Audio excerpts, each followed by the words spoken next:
कृष्णा। राधे राधे। आज की कथा में आप सभी भक्तों का हार्दिक स्वागत है। भगवान श्री कृष्ण और श्रीमती राधा रानी की कृपा सदैव आप और आपके समस्त परिवार पर बनी रहे। और अब भगवान भोलेनाथ का ध्यान करके आज की पावन कथा का प्रारंभ करते हैं। नारद जी ने पूछा, हे प्रभु, उत्तम ब्राह्मणों की पूजा करके तो सब लोग श्रेष्ठ गति प्राप्त करते हैं, किंतु जो उन्हें कष्ट पहुंचाते हैं उनकी क्या गति होती है? ब्रह्मा जी बोले, सुधा से संतप्त हुए उत्तम ब्राह्मणों का जो लोग अपनी शक्ति के अनुसार भक्तिपूर्वक सत्कार नहीं करते वे नरक में पड़ते हैं, और जो क्रोधपूर्वक कठोर शब्दों में ब्राह्मण की निंदा करके उसे द्वार से हटा देते हैं वे तो अत्यंत ही घोर महारौरव एवं कृच्छु नरक में पड़ते हैं, तथा नरक से निकलने पर कीड़े होते हैं और फिर उससे छूटने पर चांडाल योनि में जन्म लेते हैं, फिर रोगी एवं दरिद्र होकर भूख से पीड़ित होते हैं। अतः भूख से पीड़ित हो घर पर आए हुए ब्राह्मण का कभी अपमान नहीं करना चाहिए। जो देवता, ब्राह्मण और अग्नि के लिए नहीं दूंगा ऐसा वचन कहता है, वह 100 बार नीचे की योनियों में जन्म लेकर अंत में चांडाल होता है। जो लात उठाकर ब्राह्मण, गौ, माता पिता और गुरु को मारता है उसका रौरव नरक में वास तो निश्चित है, वहां से कभी उसका उद्धार नहीं होता, और यदि किसी पुण्यवश जन्म हो भी जाए तो वह पंगु होता है, साथ ही अत्यंत दीन, विषादग्रस्त और दुख शोक से पीड़ित रहता है। इस प्रकार 3 जन्मों तक कष्ट भोगने के बाद ही उसका उद्धार होता है। जो पुरुष मुक्को, तमाच और कीलों से ब्राह्मण को मारता है वह 1 कल्प तक तापन और रौरव नामक नरक में निवास करता है और पुनः जन्म लेने पर कुत्ता होता है। उसके बाद चांडाल योनि में जन्म लेकर दरिद्र और उदरशूल से पीड़ित होता है। माता पिता, ब्राह्मण, स्नातक, तपस्वी और गुरुजनों को क्रोधपूर्वक मारकर मनुष्य दीर्घ काल तक कुंभीपाक नरक में पड़ा रहता है। इसके बाद वह कीट योनि में जन्म लेता है। हे बेटा नारद, जो ब्राह्मणों के विरुद्ध कठोर वचन बोलता है उसके शरीर में 8 प्रकार की कोढ़ होती है। खुजली, दाद, मंडल, काली कोढ़, सफेद कोढ़ और तरुण कुष्ठइन में काली कोढ़, सफेद कोढ़ और अपना दारुण तरुण कुष्ठ, ये 3 महाकुष्ठ माने गए हैं जो जानबूझकर महापातक में प्रवृत्त होते हैं, अथवा महापातकी पुरुषों का संग करते हैं, अथवा अहिपातक का आचरण करते हैं। उनके शरीर में ये तीनों प्रकार के कुष्ठ होते हैं। संसर्ग से अथवा परस्पर संबंध होने से मनुष्यों में इस रोग का संक्रमण होता है। इसलिए विवेकी पुरुष कोढ़ी से दूर ही रहें। उसका स्पर्श हो जाने पर तुरंत ही स्नान कर लें। पतित, कोढ़ी, चांडाल, गोभक्षी, कुत्ता, रजस्वला स्त्री और भील का स्पर्श हो जाने पर तत्काल ही स्नान करना चाहिए। जो ब्राह्मण की न्यायोपार्जित जीविका तथा उसके धन का अपहरण करते हैं वे अक्षय नरक में पड़ते हैं। जो चुगलखोर मनुष्य ब्राह्मणों की निंदा करता है उसे देखकर या फिर स्पर्श करके वस्त्र सहित जल में गोता लगाना चाहिए। ब्राह्मण के धन का यदि कोई प्रेम से उपभोग कर ले तो भी वह उसकी 7 पीढ़ियों तक को जला डालता है, और जो पराक्रम पूर्वक छीन कर उसका उपभोग करता है वह तो 10 पीढ़ी पहले और 10 पीढ़ी पीछे तक के पुरुषों को नष्ट करता है। विष को विष नहीं कहते, ब्राह्मण का धन ही विष कहलाता है। विष तो केवल उसके खाने वाले को ही मारता है, किंतु ब्राह्मण का धन पुत्र पौत्रों का भी नाश कर डालता है। जो मोहवश माता, ब्राह्मणी अथवा गुरु की स्त्री के साथ समागम करता है वह घोर रौरव नरक में पड़ता है। वहां से पुनः मनुष्य योनि में आना कठिन होता है। नारद जी ने पूछा, पिताजी, सभी ब्राह्मणों की हत्या से बराबर ही पाप लगता है, और यदि किसी से दुख होता है तो क्यों? इसको यथार्थ रूप से बताइए। ब्रह्मा जी ने कहा, बेटा, ब्रह्म हत्या का जो पाप बताया गया है वह किसी भी ब्राह्मण का वध करने पर अवश्य ही लागू होता है। ब्रह्म हत्यारा घोर नरक में पड़ता है। इस विषय में कुछ और भी कहना है, उसे भी सुनो। वेद शास्त्रों के ज्ञाता, जितेंद्रिय एवं श्रोत्रिय ब्राह्मण की हत्या करने पर करोड़ों ब्राह्मणों के वध का दोष लगता है, तथा वैष्णव ब्राह्मण को मारने पर उससे भी 10 गुना अधिक पाप लगता है। अपने वंश के ब्राह्मण का वध करने पर तो कभी नरक से उद्धार होता ही नहीं। तीनों वेदों के ज्ञाता स्नातक की हत्या करने पर जो पाप लगता है उसकी कोई सीमा ही नहीं है। श्रोत्रिय, सदाचारी तथा तीर्थ स्नान और वेद मंत्र से पवित्र ब्राह्मण के वध से होने वाले पाप का भी कभी अंत नहीं होता। यदि किसी के द्वारा अपनी बुराई होने पर ब्राह्मण स्वयं भी शोकवश प्राण त्याग दे तो वह बुराई करने वाला मनुष्य ब्रह्म हत्यारा ही समझा जाता है। कठोर वचनों और कठोर बर्तावों से पीड़ित एवं ताड़ित हुआ ब्राह्मण जिस अत्याचारी मनुष्य का नाम ले लेकर अपने प्राण त्यागता है, उसे सभी ऋषि मुनि देवता और ब्रह्मवेत्ताओं ने ब्रह्म हत्यारा बताया है। और ऐसी हत्या का पाप उस देश के निवासियों तथा राजा को लगता है। अतः वे ब्रह्म हत्या का पाप करके अपने पितरों सहित नरक में पकाए जाते हैं। विद्वान पुरुष को चाहिए कि वह मरण पर्यंत उपवास अर्थात अनशन करने वाले ब्राह्मण को मनाए, उसे प्रसन्न करके अनशन तोड़ने का प्रयत्न करे। यदि किसी निर्दोष पुरुष को निमित्त बनाकर कोई ब्राह्मण अपने प्राण त्यागता है, तो वह स्वयं ही ब्रह्म हत्या के घोर पाप का भागी होता है। जिसका नाम लेकर मरता है वह नहीं, जो अधम ब्राह्मण अपने कुटुंबी का वध करता है, उसको भी ब्रह्म हत्या का पाप लगता है। यदि कोई आतताई ब्राह्मण युद्ध के लिए अपने पास आ रहा हो और प्राण लेने की चेष्टा करता हो, तो उसे अवश्य मार डाले। इससे वह ब्रह्म हत्या का भागी नहीं होता। जो घर में आग लगाता है, दूसरे को जहर देता है, धन चुरा लेता है, सोते हुए को मार डालता है तथा खेत और स्त्री का अपहरण करता है, ये आतताई माने गए हैं। संसार में ब्राह्मण के समान दूसरा कोई पूजनीय नहीं है, वह जगत का गुरु है। ब्राह्मण को मारने का जो पाप होता है, उससे बढ़कर दूसरा कोई पाप है ही नहीं। फिर नारद जी ने पूछा, हे सुरश्रेष्ठ, पाप से दूर रहने वाले द्विज को किस वृत्ति का आश्रय लेकर जीवन निर्वाह करना चाहिए, इसका यथावत वर्णन कीजिए। ब्रह्मा जी ने कहा, बेटा, बिना मांगे मिली हुई भिक्षा उत्तम वृत्ति बताई गई है। उच्च वृत्ति उससे भी उत्तम है। वह सब प्रकार की वृत्तियों में श्रेष्ठ और कल्याणकारिणी है। श्रेष्ठ मुनिगण उच्च वृत्ति का आश्रय लेकर ब्रह्म पद को प्राप्त होते हैं। यज्ञ में आए हुए ब्राह्मण को यज्ञ की समाप्ति हो जाने पर यजमान से जो दक्षिणा प्राप्त होती है, वह उसके लिए ग्राह्य वृत्ति है। द्विजों को पढ़ाकर या यज्ञ कराकर उसकी दक्षिणा लेनी चाहिए। पठन पाठन तथा उत्तम मांगलिक शुभ कर्म करके भी उन्हें दक्षिणा ग्रहण करनी चाहिए। यही ब्राह्मणों की जीविका है। दान लेना उनके लिए अंतिम वृत्ति है। उनमें जो शास्त्र के द्वारा जीविका चलाते हैं, वे धन्य हैं। वृक्ष और लता के सहारे जिनकी जीविका चलती है, वे भी धन्य हैं। ब्राह्मणोचित वृत्ति के अभाव में ब्राह्मणों को क्षत्रिय वृत्ति से जीवन निर्वाह करना चाहिए। उस अवस्था में न्याय युक्त युद्ध का अवसर उपस्थित होने पर युद्ध करना उनका कर्तव्य है। उन्हें उत्तम वीर व्रत का आचरण करना चाहिए। ब्राह्मण क्षत्रिय वृत्ति के द्वारा राजा से जो धन प्राप्त करता है, वह श्राद्ध और यज्ञ आदि में दान के लिए पवित्र माना गया है। उस ब्राह्मण को सदा पाप से दूर रहकर वेद और धनुर्वेद दोनों का अभ्यास करना चाहिए। जो ब्राह्मण न्यायोचित युद्ध में सम्मिलित होकर संग्राम में शत्रु का सामना करते हुए मारे जाते हैं, वे वेद पाठियों के लिए भी दुर्लभ परम पद को प्राप्त होते हैं। धर्म युद्ध का जो पवित्र बर्ताव है, उसका यथार्थ वर्णन सुनो। धर्म युद्ध करने वाले योद्धा सामने लड़ते हैं, कभी कायरता नहीं दिखाते, तथा जो पीठ दिखा चुका हो, जिसके पास कोई हथियार न हो और जो युद्ध भूमि से भागा जा रहा हो, ऐसे शत्रु पर पीछे की ओर से प्रहार नहीं करते। जो दुराचारी सैनिक विजय की इच्छा से डरपोक, युद्ध से विमुख पतित, मूर्छित, असत शूद्र, स्तुति प्रिय और शरणागत शत्रु को युद्ध में मार डालते हैं, वे नरक में पड़ते हैं। यह क्षत्रिय वृत्ति सदाचारी पुरुषों द्वारा प्रशंसित है। इसका आश्रय लेकर समस्त क्षत्रिय स्वर्गलोक को प्राप्त करते हैं। धर्म युद्ध में शत्रु का सामना करते हुए मृत्यु को प्राप्त होना क्षत्रिय के लिए शुभ है। वह परम पवित्र होकर सब पापों से मुक्त हो जाता है और एक कल्प तक स्वर्गलोक में निवास करता है। उसके बाद सार्वभौम राजा होता है। उसे सब प्रकार के भोग प्राप्त होते हैं। उसका शरीर निरोग और कामदेव के समान सुंदर होता है। उसके पुत्र धर्मशील, सुंदर, समृद्धिशाली और पिता की रुचि के अनुकूल चलने वाले होते हैं। इस प्रकार क्रमशः 7 दिनों तक वे क्षत्रिय उत्तम सुख का उपभोग करते हैं। इसके विपरीत जो अन्याय पूर्वक युद्ध करने वाले हैं, उन्हें चिरकाल तक नरक में निवास करना पड़ता है। इस तरह ब्राह्मणों को श्रेष्ठ क्षत्रिय वृत्ति का सहारा लेना उचित है। उत्तम ब्राह्मण आपत्ति काल में वैश्य वृत्ति से एवं खेत आदि से भी जीविका चला सकता है।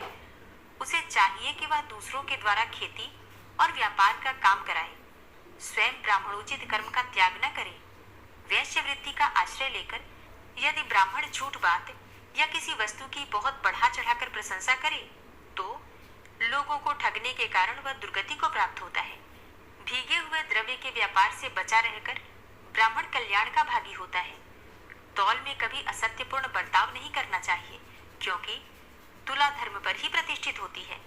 जो तराजू पर तौलते समय छल करता है वह नरक में पड़ता है, और जो द्रव्य तराजू पर चढ़ाई बिना ही बेचा जाता है उसमें भी झूठ कपट का त्याग कर देना चाहिए। इस प्रकार मिथ्या बर्ताव नहीं करना चाहिए, क्योंकि मिथ्या व्यवहार से पाप की उत्पत्ति होती है। सत्य से बढ़कर धर्म और झूठ से बढ़कर दूसरा कोई पाप नहीं है।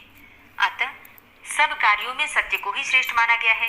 यदि एक ओर 1000 अश्वमेध यज्ञ का पुण्य और दूसरी ओर सत्य को तराजू पर रखकर तोला जाए तो 1000 अश्वमेध यज्ञों की अपेक्षा सत्य का ही पलड़ा भारी होता है।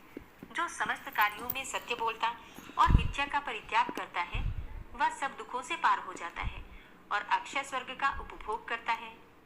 ब्राह्मण दूसरों के द्वारा व्यापार का काम करा सकता है, किंतु उसे झूठ का त्याग करना ही चाहिए। उसे चाहिए कि जो मुनाफा हो उसमें से पहले तीर्थों में दान करे, जो शेष बचे उसका स्वयं उपभोग करे। यदि ब्राह्मण वाणिज्य वृत्ति से न्यायपूर्वक उपार्जित किए हुए धन को पितरों, देवताओं और ब्राह्मणों के निमित्त यत्नपूर्वक दान देता है तो उसे अक्षय फल की प्राप्ति होती है। वाणिज्य लाभकारी व्यवसाय है, किंतु उसमें दो बहुत बड़े दोष आ जाते हैं: लोभ न छोड़ना और झूठ बोलकर माल बेचना।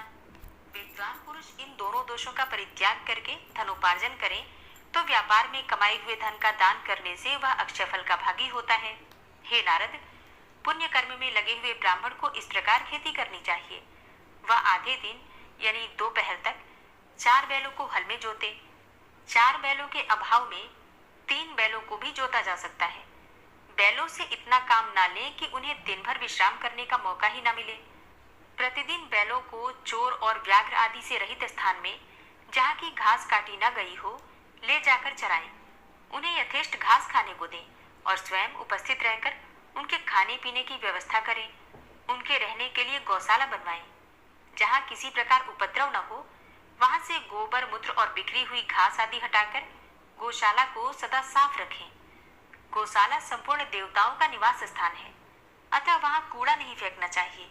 विद्वान पुरुष को उचित है कि वह अपने शयन गृह के समान गौशाला को भी साफ रखे, उसकी फर्श को समतल बनाएं तथा यत्न पूर्वक ऐसी व्यवस्था करें जिससे वहां सर्दी, हवा और धूल धक्कर से बचाव हो।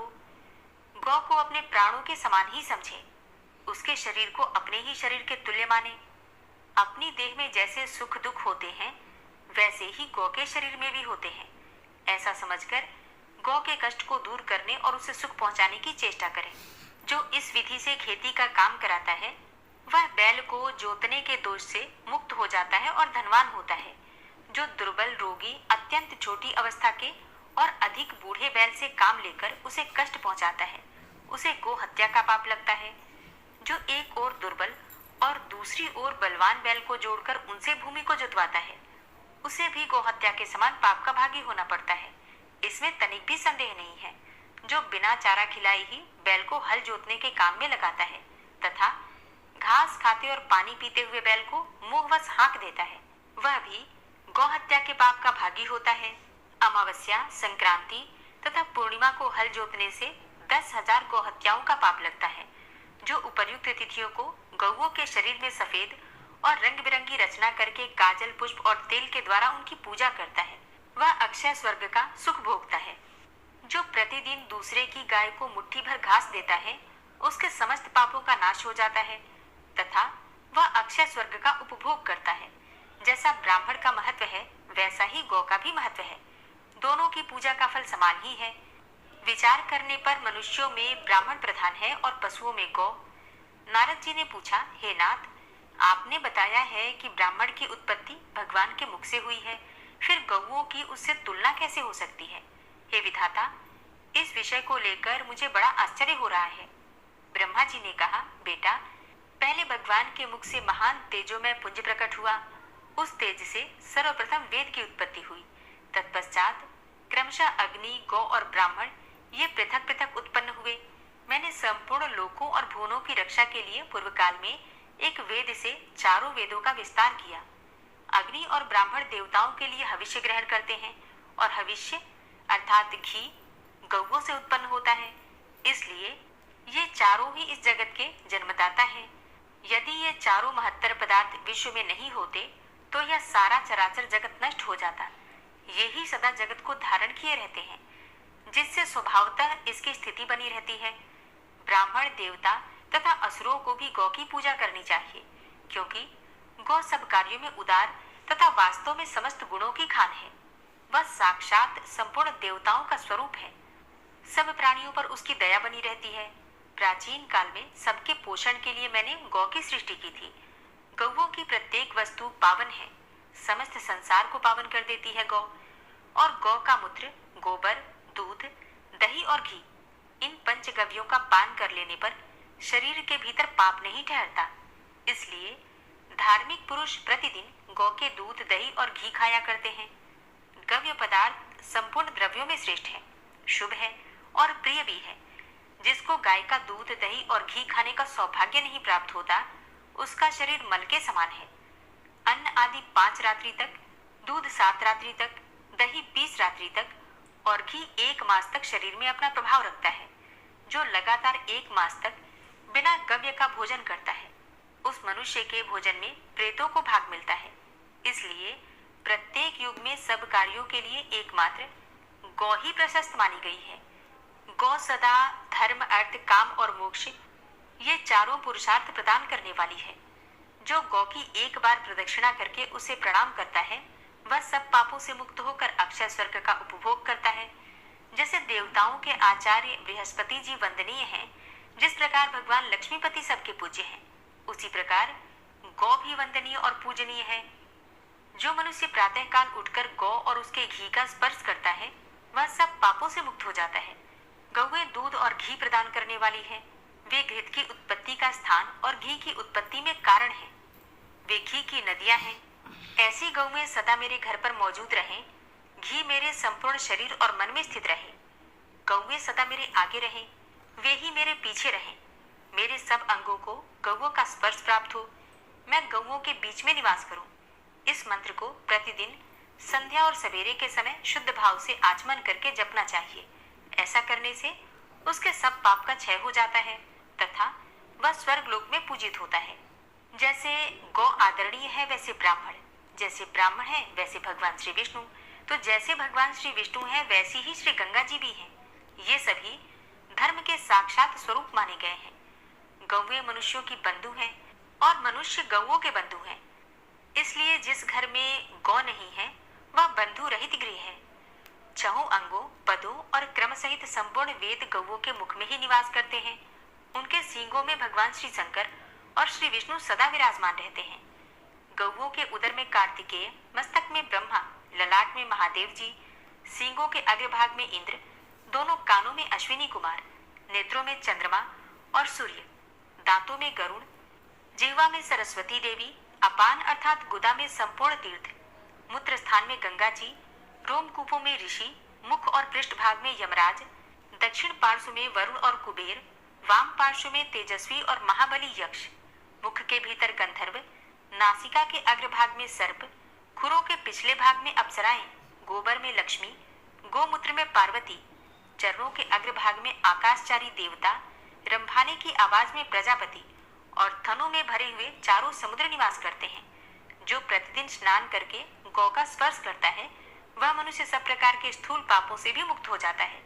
जो गौओं के खुर से उड़ी हुई धूल को सिर पर धारण करता है, वह मानो तीर्थ के जल में स्नान कर लेता है और सब पापों से छुटकारा पा लेता है।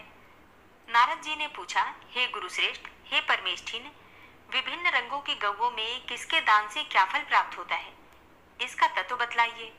ब्रह्मा जी ने कहा, बेटा, ब्राह्मण को श्वेत गौ का दान करके मनुष्य ऐश्वर्यशाली होता है, सदा महल में निवास करता है तथा भोग सामग्रियों से संपन्न होकर सुख समृद्धि से भरा पूरा रहता है। भुए के समान रंग वाली गौ स्वर्ण प्रदान करने वाली तथा भयंकर संसार में पापों से छुटकारा दिलाने वाली होती है। कपिला गौ का दान करने से अक्षय फल की प्राप्ति होती है। कृष्णा गौ का दान देकर मनुष्य कभी कष्ट में नहीं पड़ता। भूरे रंग की गौ संसार में दुर्लभ है। गौर वर्ण की धेनु समूचे कुल को आनंद प्रदान करने वाली होती है। लाल नेत्रों वाली गौ रूप की इच्छा रखने वाले पुरुष को रूप प्रदान करती है। नीली गौ धनाभिलाषी पुरुष की कामना पूर्ण करती है। एक ही कपिला गौ का दान करके मनुष्य सारे पापों से मुक्त हो जाता है। बचपन, जवानी और बुढ़ापे में जो भी पाप किया गया है, क्रिया से, वचन से तथा मन से भी जो पाप बन गए हैं, उन सब का कपिला गौ के दान से क्षय हो जाता है और दाता पुरुष विष्णु रूप होकर वैकुंठ में निवास करता है। जो 10 गौएं दान करता है तथा जो भार ढोने में समर्थ एक ही बैल दान करता है, उन दोनों का फल ब्रह्मा जी ने समान ही बतलाया है। जो पुत्र पितरों के उद्देश्य से सांड छोड़ता है, उसके पितर अपनी इच्छा के अनुसार विष्णु लोक में सम्मानित होते हैं। छोड़े हुए सांड या फिर दान की हुई गौ के जितने रोए होते हैं, उतने 1000 वर्षों तक मनुष्य स्वर्ग का सुख भोगते हैं। छोड़ा हुआ सांड अपनी पूंछ से जो जल फेंकता है, वह 1000 वर्षों तक पितरों के लिए तृप्तिदायक होता है। वह अपने खुर से जितनी भूमि खोदता है, जितने ढेले और कीचड़ उछालता है, वे सब लाख गुने होकर पितरों के लिए स्वधा स्वरूप हो जाते हैं। यदि पिता के जीते जी माता की मृत्यु हो जाए, तो उसकी स्वर्ग प्राप्ति के लिए चंदन चर्चित धेनु का दान करना चाहिए। ऐसा करने से दाता पितरों के ऋण से मुक्त हो जाता है तथा भगवान श्री विष्णु की भांति पूजित होकर अक्षय स्वर्ग को प्राप्त करता है। सब प्रकार के शुभ लक्षणों से युक्त, प्रतिवर्ष बच्चा देने वाली नई दुधारू गाय पृथ्वी के समान मानी गई है। उसके दान से भूमि दान के समान फल प्राप्त होता है। उसे दान करने वाला मनुष्य इंद्र के तुल्य होता है और अपनी 100 पीढ़ियों का उद्धार कर देता है। जो गौ का हरण करके उसके बछड़े की मृत्यु का कारण बनता है, वह महाप्रलय पर्यंत कीड़ों से भरे हुए कुएं में ही पड़ा रहता है। गौओं का वध करके मनुष्य अपने पितरों के साथ घोर रौरव नरक में पड़ता है तथा उतने ही समय तक अपने पाप का दंड भोगता रहता है। जो इस पवित्र कथा को एक बार भी दूसरों को सुनाता है, उसके सब पापों का नाश हो जाता है तथा वह देवताओं के साथ आनंद का उपभोग करता है। और जो इस परम पुण्यमय प्रसंग का श्रवण करता है, वह 7 जन्मों के पापों से तत्काल ही मुक्त हो जाता है। हरे कृष्णा। आज की कथा का यहीं पर समापन करती हूँ। उम्मीद करती हूँ आज की कथा आपको जरूर पसंद आई होगी। श्री नारायण कवच। भगवान श्री हरि गरुड़ जी की पीठ पर अपने चरण कमल रखे हुए हैं। अणिमा आदि 8 सिद्धियां उनकी सेवा कर रही हैं और 8 हाथों में शंख, चक्र, ढाल, तलवार, गदा, बाण, धनुष और पाश अर्थात फंदा धारण किए हुए हैं। वे ही ओंकार स्वरूप प्रभु सब प्रकार से, सब ओर से मेरी रक्षा करें। मत्स्य मूर्ति भगवान जल के भीतर जल तंतुओं से और वरुण के पास से मेरी रक्षा करें।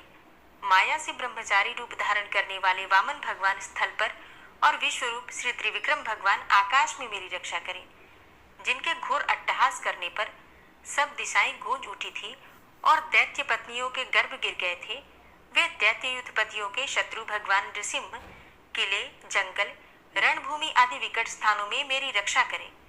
अपनी दाढ़ों पर पृथ्वी को उठा लेने वाले यज्ञ मूर्ति वाराह भगवान मार्ग में, परशुराम जी पर्वतों के शिखरों पर और लक्ष्मण जी के सहित भरत के बड़े भाई भगवान रामचंद्र प्रवास के समय मेरी रक्षा करें।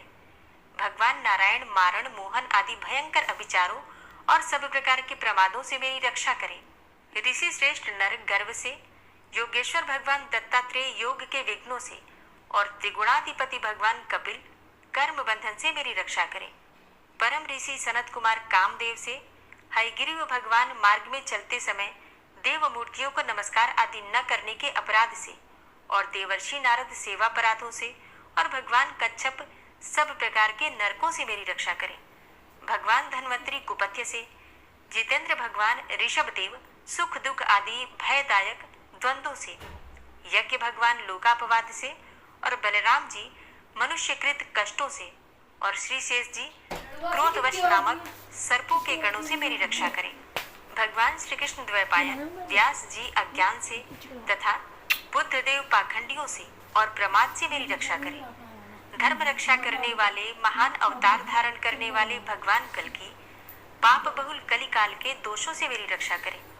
प्रातः काल भगवान केशव अपनी गदा लेकर, कुछ दिन चढ़ जाने पर भगवान गोविंद अपनी बांसुरी लेकर और दोपहर के पहले भगवान नारायण अपनी तीक्ष्ण शक्ति लेकर और दोपहर को भगवान विष्णु चक्रराज सुदर्शन लेकर मेरी रक्षा करें।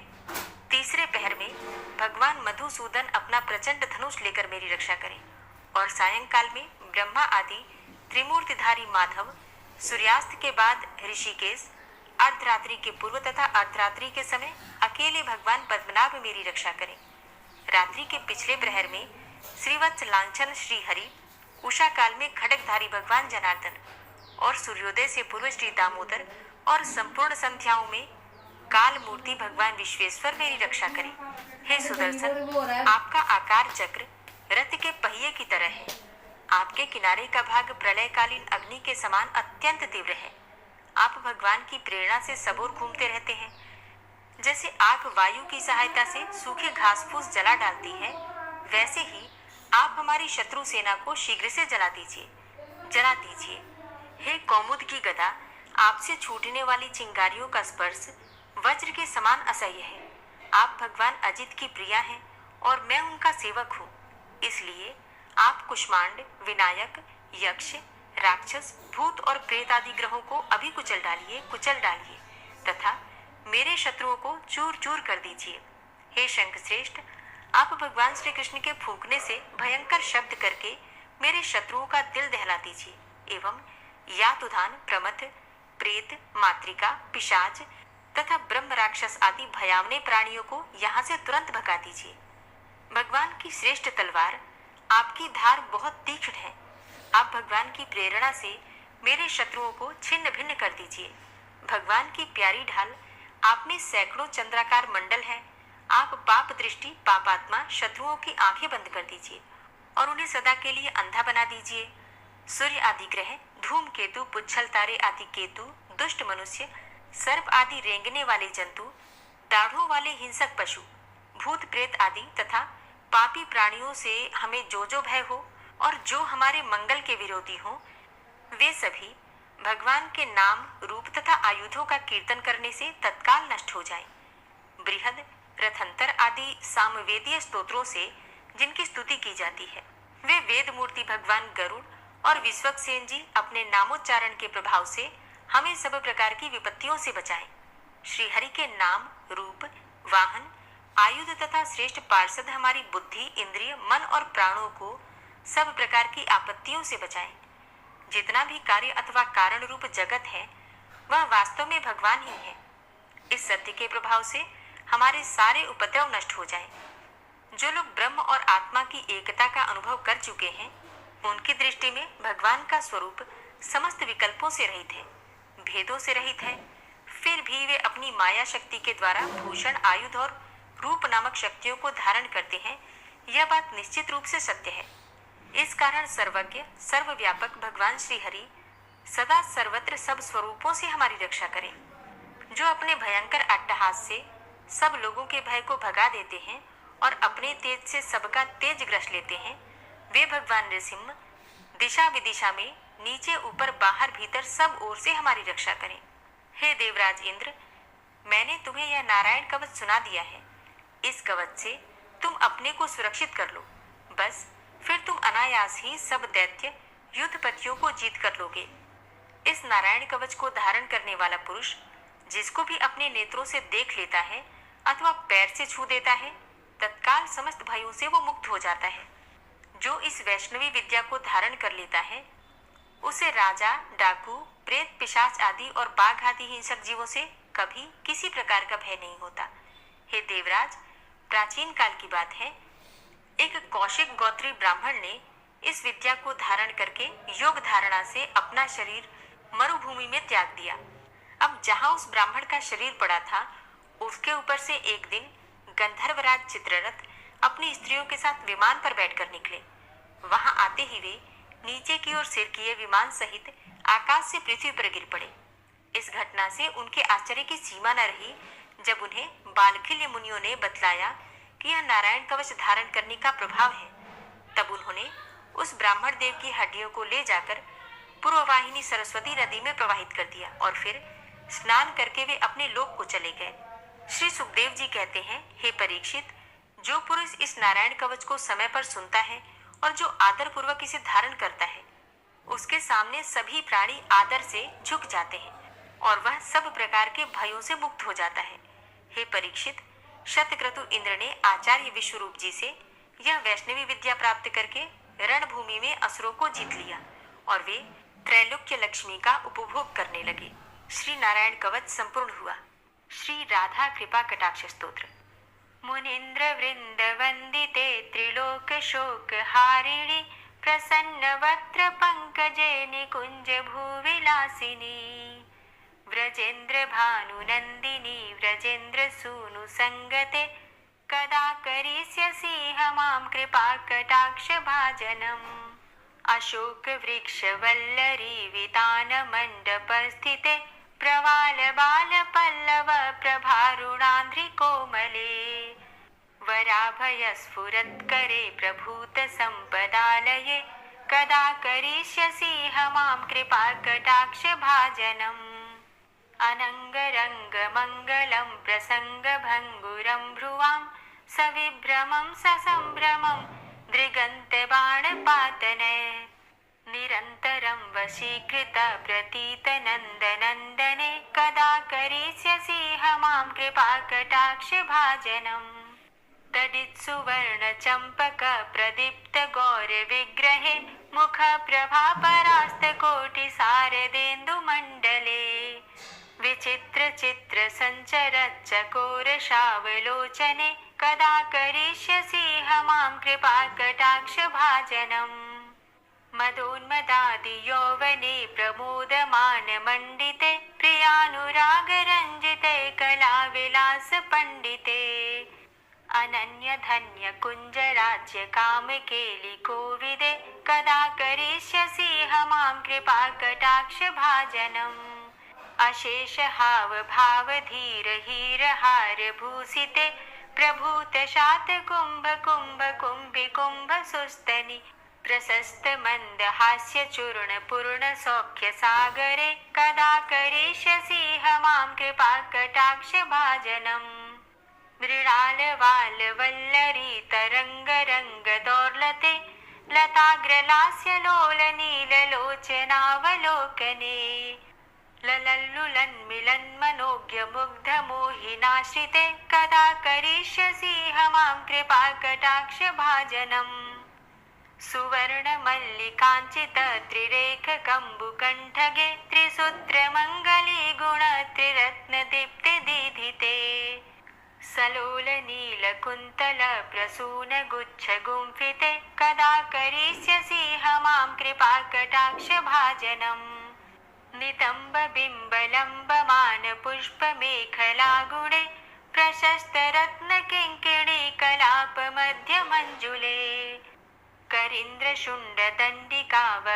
करीन्द्रशुण्डदण्डिकावरोहशोभगोरुके कदा करिष्यसि मां कृपाकटाक्षभाजनम् अनेकमन्त्रनादमञ्जुनूपुरारवस्खलत् समाजराजहंसवंश निक्वणाति गौरवे विलोलहेमवल्लरी विडम्बिचारुचङ्क्रमे कदा करिष्यसि मां कृपाकटाक्षभाजनम् अनन्तकोटिविष्णुलोकनम्रपद्मजार्चिते हिमाद्रिजापुलोमजा विरिञ्चिजावरप्रदे अपारसिद्धिरिद्धिदिग्धसत्पदाङ्गुलीनखे कदा करिष्यसि मां कृपाकटाक्षभाजनम् मखेश्वरी क्रियेश्वरी